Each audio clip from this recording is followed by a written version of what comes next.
The Mughal Empire was planted in India 3 times, first by Babur in 1526, then restored by Humayun in 1555 before near immediate collapse.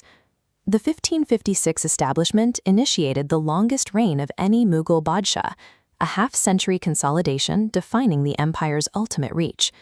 The architect of this period was Jalaluddin Muhammad Akbar. To study this era, we rely on a specific set of contemporary records. The problem is that the data within these records is fundamentally compromised by the environment in which it was produced. The primary texts from the 16th century were not designed as objective chronologies. The authors wrote them to satisfy specific political, religious, or sycophantic agendas required by their patrons. Post-1947, modern education boards layered a romanticized political filter over these already distorted primary sources, further obscuring the historical reality. We cannot simply read the contemporary texts at face value. To understand Akbar's reign, we must actively deconstruct the specific biases of the authors who recorded it. The most prominent record of this era is the Akbarnama, authored by the court chronicler Abul Fazl. Fazl was an employee of the state. His role was not to provide independent analysis, but to produce a narrative that ensured his continued standing within the imperial court. Fazl systematically omitted records of Mughal military defeats, ensuring the emperor's public image remained synonymous with total and unquestioned victory. To mask omissions, Fazl manipulated narrative weight. He elevated secondary events to the foreground, drawing attention away from significant imperial failures. This creates a historical record that appears comprehensive on the surface, while significant strategic losses remain hidden in the shadows. Because Fazl was an eyewitness who wrote with exhaustive detail, early historians often accepted his skewed proportions as absolute fact. The Akbarnama functions as a document of state propaganda. It cannot serve as a reliable baseline for an objective nationalist history.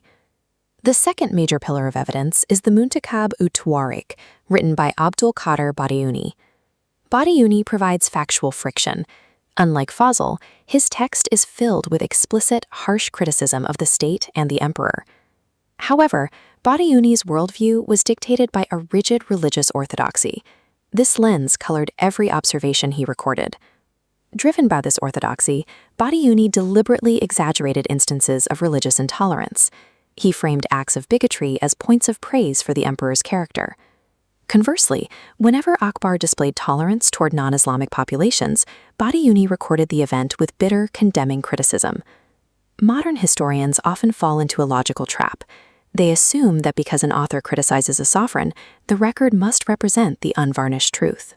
By accepting Badiuni's criticisms as objective, academics inadvertently validate his religiously motivated fabrications alongside his genuine facts. Badiuni's text is as compromised as Fazl's. It is merely polarized by religious extremism rather than state sycophancy. Beyond the Mughal court, we find contemporary Hindu records, local genealogies, and the poetry of regional Churans and Bhatts. These texts carry a specific structural limitation. They were commissioned as Virud Gayan, eulogies designed explicitly to glorify a local patron. To satisfy their patrons, these authors focused on royal lineages and exaggerated local victories, often ignoring the broader context of the subcontinent. This radar map illustrates the problem. Authors focused so tightly on local patrons that macro-historical shifts remained dark and unmapped. Massive geopolitical shifts across India went largely undetected by these regional records, leaving a significant gap in our understanding of the landscape.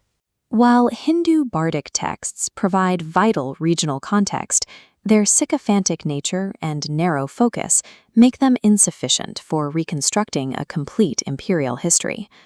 Following 1947, the establishment of the modern university history syllabus introduced a layer of interpretive bias that still dominates the curriculum today. The architect of this modern lens was Jawaharlal Nehru, whose personal writings became the template for the nation's historians. Nehru was a politician writing from a jail cell. His narratives were based on his own reading of translated British histories rather than primary archival research. In The Discovery of India, Nehru presented a vision of Akbar as a secular, proto-nationalist figure, drawing direct parallels to the Emperor Ashoka. Post-independence curriculum planners adopted Nehru as their ideal, modeling university syllabi directly on the narrative structures found in his books and personal letters. These syllabus writers engaged in selective historiography, highlighting passages from primary texts that fit this secular template while bypassing contradictory evidence.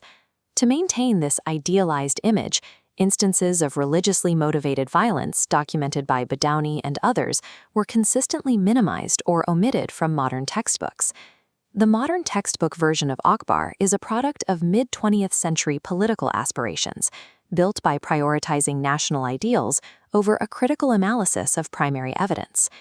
Uncovering the historical reality of the 16th century requires navigating data streams poisoned by state propaganda, religious extremism, and modern political aims. Historians must utilize logical deduction to isolate facts, stripping away the thick layers of sycophancy and religious bias found in contemporary texts. This approach, Tarkic Vivechana, or logical investigation, provides the framework for cross-referencing these conflicting accounts to identify factual intersections. We must take individual data points from all three primary sources and pass them through a vertical sieve, separating verified fact from the debris of bias. This process requires moving beyond the comfortable, romanticized narratives that have characterized Indian historiography for 70 years. By forcing the conflicting fabrications of Abul Fazl and Badawani to collide, we can identify the points of friction where actual history remains. History is an active, critical interrogation of sources. Only through this unromanticized investigation can we uncover the true nationalist history of the Third Mughal.